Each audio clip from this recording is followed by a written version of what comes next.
Go. Is this one? Okay. Yes, so this is our seasons lab. We set up a big piece of string and we made an elliptical path with two foci, two focuses, one here and one there. We place the sun at one focus. There's nothing at the other focus. So when we orbit, the Earth orbits in an elliptical path around the sun, that means that we have times when we're closer to the sun, times when we're further from the sun, because the sun causes us to orbit it in an elliptical path. So there's nothing there. The answer is, what is the doing? other focus? Nothing. Yes, there's nothing at the other focus. So now we're going to talk about the seasons here. What we've got are four globes. We've got North America always pointing toward the sun because we're North American and we're interested in what's happening to North America. We've got little things stuck to the top to show the Earth's axis.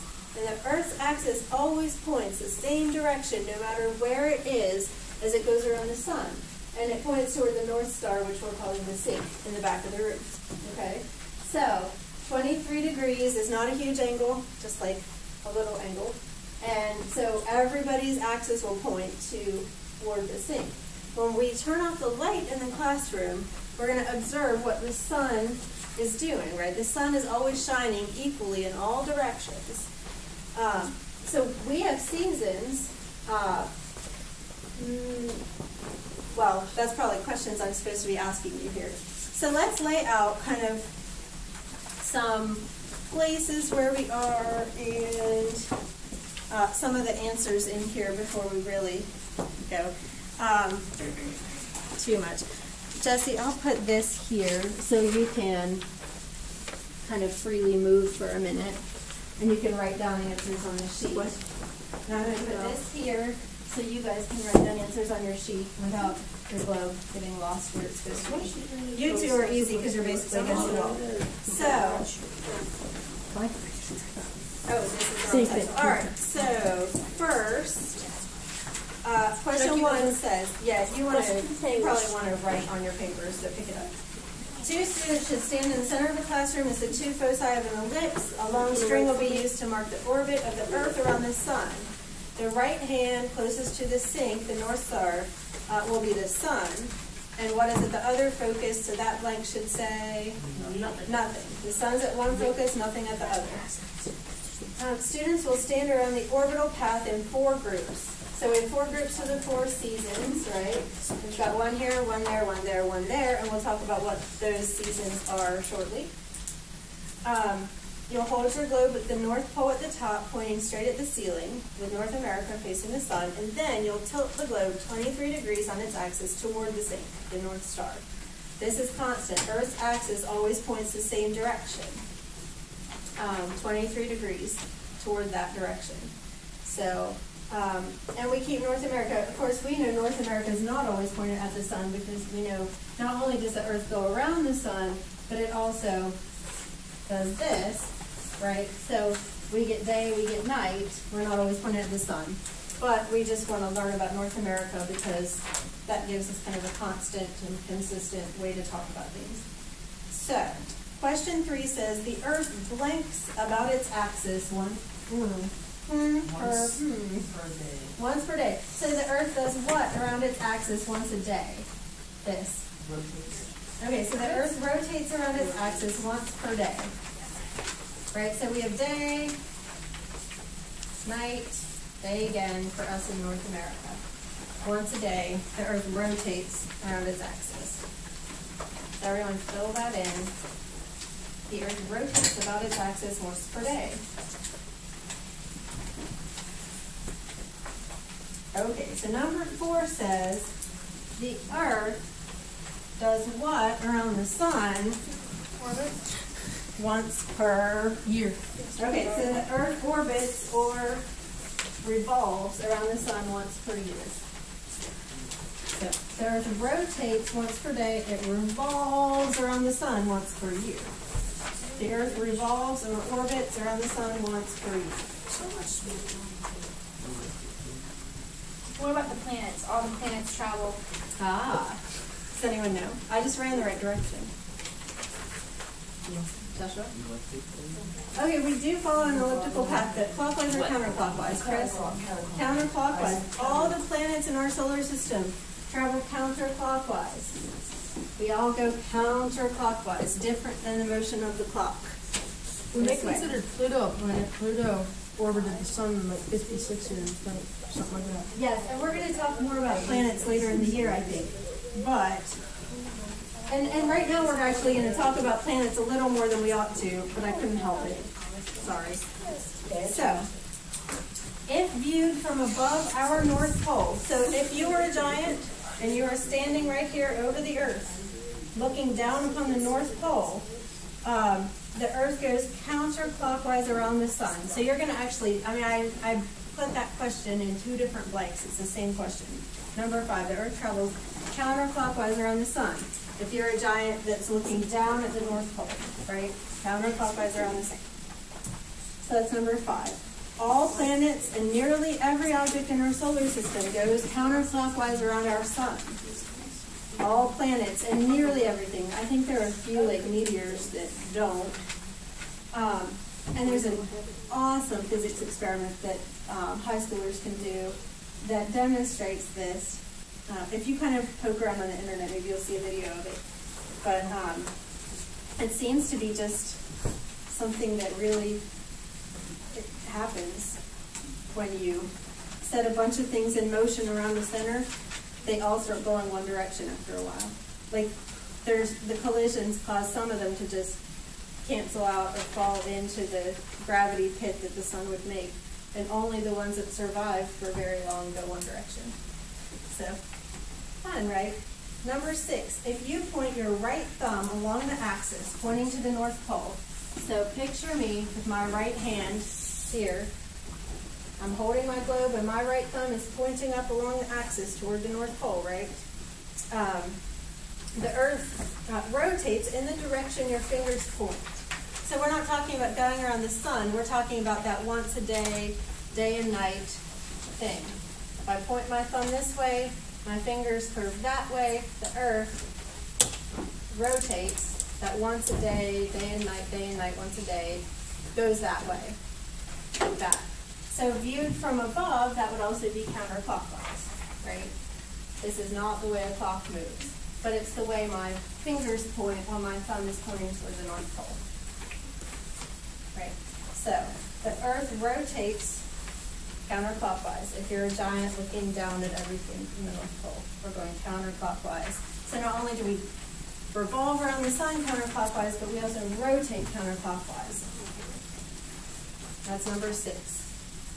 We rotate counterclockwise. Everyone caught up? Questions? Okay, number 7. The same side of the moon always faces the Earth. I've meant to have a balloon here. I don't see any ball-shaped sort of thing around. You could use the thing of twine. Oh, good. Okay, so the moon. The same side of the moon always faces the Earth. I wonder if I could, like, suspend the moon from something. I meant to bring a yo-yo for this because it's already on the screen. Very convenient. But, let's see. Just remember this. Alright. So, hopefully, the same side of the moon always faces the Earth. And I lost my paper. I don't know what happens next. The moon revolves around the Earth counterclockwise and rotates counterclockwise on its axis. So here we go, the moon. This is not stuff you need to know for this. But here's the moon going around the Earth, right? Counterclockwise. And so the same side of the moon always faces the Earth because see how it's spinning as it rotates, so the same side of it always Which one would faces the Earth. the Earth would be spinning, the other one, is that how? No, they both go the same way, like that. Oh, okay. Can everybody remember this after I dance around for a while? Oh, I'm dizzy. Chris? So if the moon spins relevant... No, it doesn't. No, that's not what I meant. It it's- orbits. They stay like this. It's just that the string is making the ball of twine spin. So But it then, doesn't spin. but only Asia would see the moon? No. Or does it Well, go see, faster? we're doing this. Oh, The okay. same Around side the of the Earth two moon. times per day. So the Earth moves Okay. faster?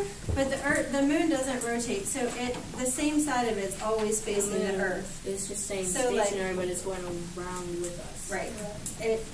We are spinning, so this happens. Oh man, The Earth falls to the ground. let's hope not. I'm glad that God is God and I am not. Yeah. So that's 7. What's the answer to the question? Counterclockwise. The same side of the moon always faces the Earth. The moon revolves around the Earth counterclockwise and rotates counterclockwise on its axis. The sun also rotates counterclockwise to us. So here's the sun, right? The sun kind of stays in a fixed position relative to us, although we know the universe is expanding right now.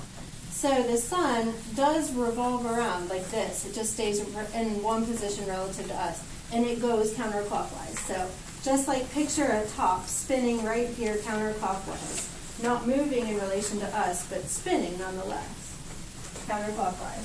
So counterclockwise is a key point in the universe here, or at least our solar system. Number 8, solar system weirdos are Venus. Venus. So do you guys know the order of the planets you will by the end of the year? Mercury, Venus, Earth, Right. Mars, So Jupiter. Mercury, Venus, Earth. So Venus is here, right? Venus is a weirdo. It rotates slowly clockwise. They think it's probably well here. Let me steal another Earth here. Pretend this is Venus, right? So Earth counterclockwise. Venus actually goes the other way than everything else. It's a weirdo. It goes that way. And I think that that's because of a collision at some point in history, that something collided with Venus, and it rotates very slowly. Very, very, very slowly. So, it could be that it used to go the same direction as everything else, and that collision caused it to just barely start going the other way. But nobody knows, of course, because nobody saw it.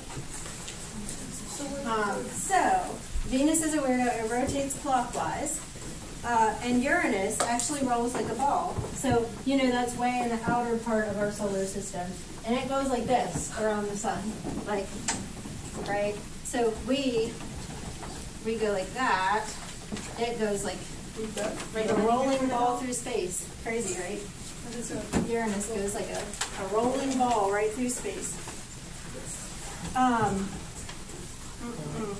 So Venus sees the sunrise in the west. Why? Turning in a different way. Right. So nothing else is changing. We see the sun come up in the east because we're going this way relative to the sun.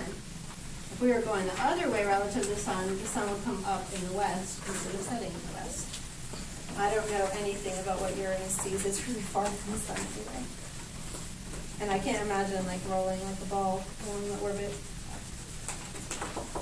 Venus has a shorter year length than Earth because its orbit is a smaller ellipse. I just told you all the answers to that one.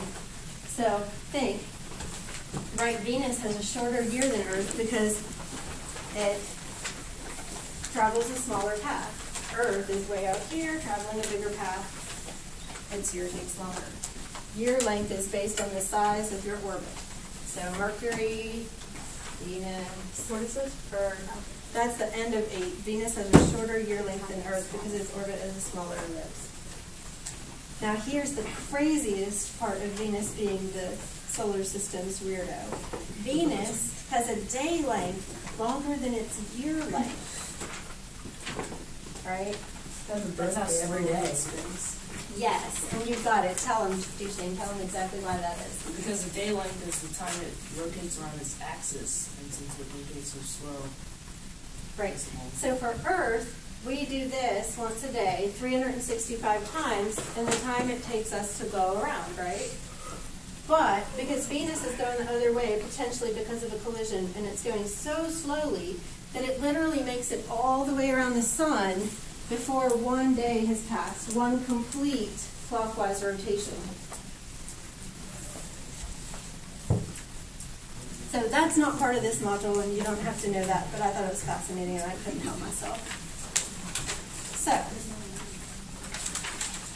now back to the seasons, why we're actually here. So, we're going to place and label our globes. This is number 9 right here with the picture on page 2. So find your picture of the 4 Earths around the sun.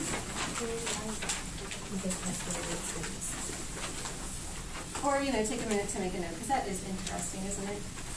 It just, Can't really wrap my mind around that. Like, No. a whole day is a year. more. It takes a day is longer That's than what I'm a saying, year. A day is longer than a year. Yeah. That's terrible. We can also be thankful to God for making Earth sort of just day, the way then it one is. year you would have 2. Since it wasn't Birthdays would be confusing. All right, so place and label our 4 globes. So I haven't cut apart my labels yet, but they're on the floor over here. So now we're not going to move this globe. It needs to be right there. All right. So we're going to label first the perihelion and the aphelion, which I really hope I'm saying right because I've never heard another human being actually say them. I'm a chemist. Sorry, not my field, but we'll figure it out together, right? All right, so which one's the closest point of Earth to the sun? Perihelion or aphelion? Perihelion. So whoever is standing over here will be standing at the perihelion. Whoever is standing over here at the aphelion. And now we're going to put our 4 seasons down. So where do you all predict winter will be? So winter is when we're closest to the sun here in North America. Winter is when we're closest to the sun. And we'd be safe. So this lab group will be winter. How about summer? All right. So now here's where we think. You guys memorized that winter is when we're closest to the sun here in North America. How about spring and fall? Spring. Your spring, how do you know? So as we It move, goes counterclockwise. Then winter, and that summer, which is spring, summer, fall. okay, does everyone follow what Chris is telling us here? Winter's here, and summer's So- there. It goes counterclockwise. Winter, spring, summer. So when you're moving out of winter toward summer, we know we're going counterclockwise. So as we move out of winter toward summer, what happens? Spring. Right, then we go over here. We get further from the sun, but we have summer. And then, as we exit summer and head for winter, what do we have? Fall, autumn. Right. Okay. So now we've kind of laid out the seasons, right? Now let's talk about equinoxes and solstices. So what is an equinox? We read about this, right? Equinox. What is an equinox? What is a solstice? So, Ryan. Isn't an equinox like a really short day, like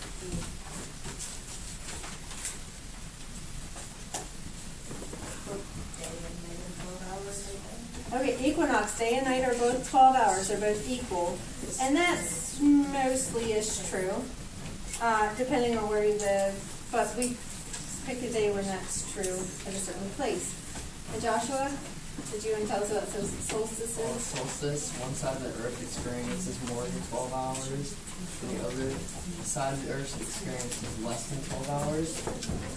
And on a different equinox, it's complete opposite. Sides switch. So equinoxes are equal day, equal night. So where do we think that's going to happen, equal day, equal night?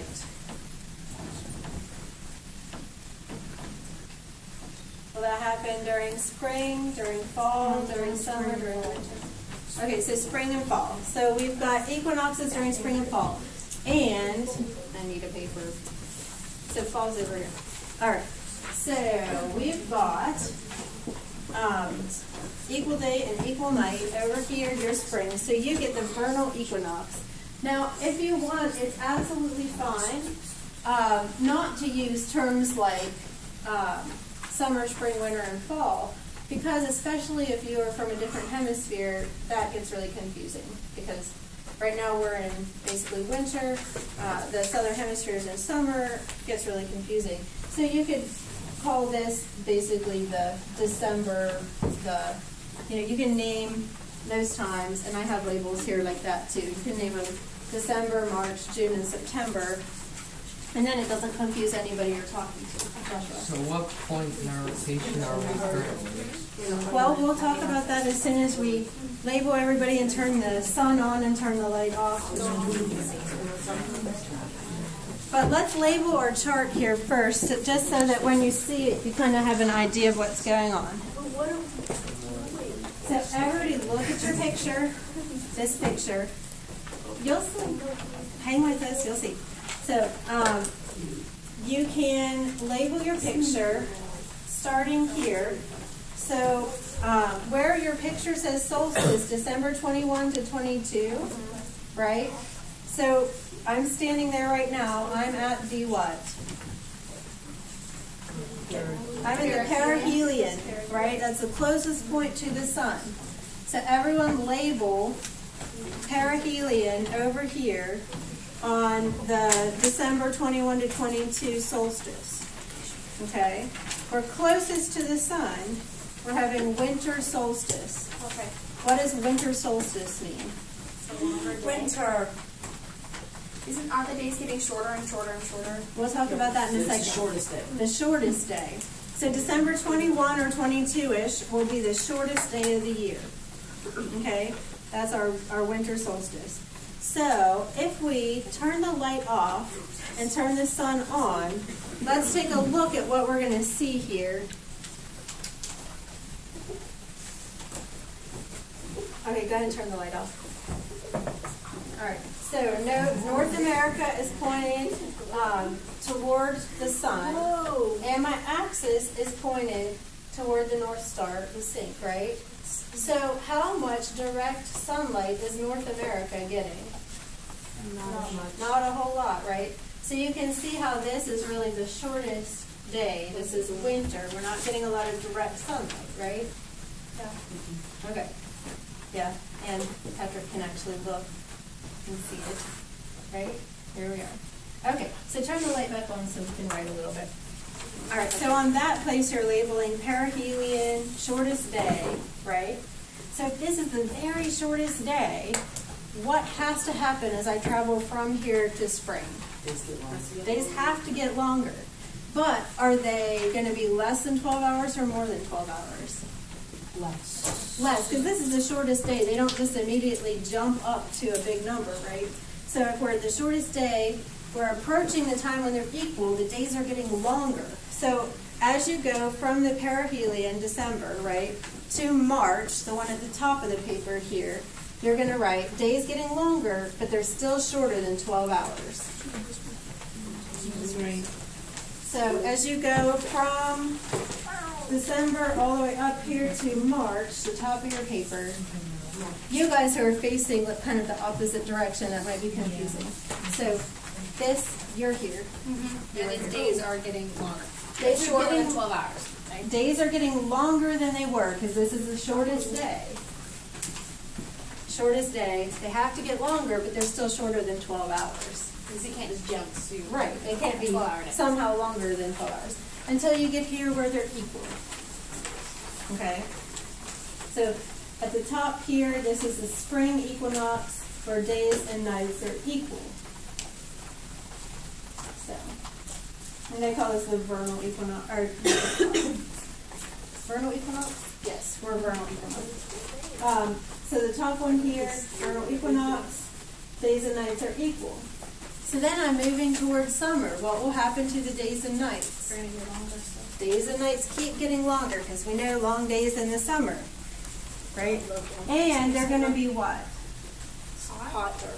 Yes, but so if they were equal, days and nights are equal there, the maximum here, More than 12 Right. hours. So day length is still increasing, but every day is longer than 12 hours from spring to summer until you get here to the longest day.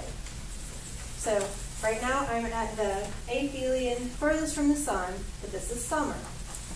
And days and nights are, days are long, nights are short. Right, this is the longest day of the year. So then, once everybody kind of writes on their thing, days increase in length and are more than 12 hours. Then we'll turn off the light and we'll look. So think my axis, still 23 degrees pointed to the North Star, right?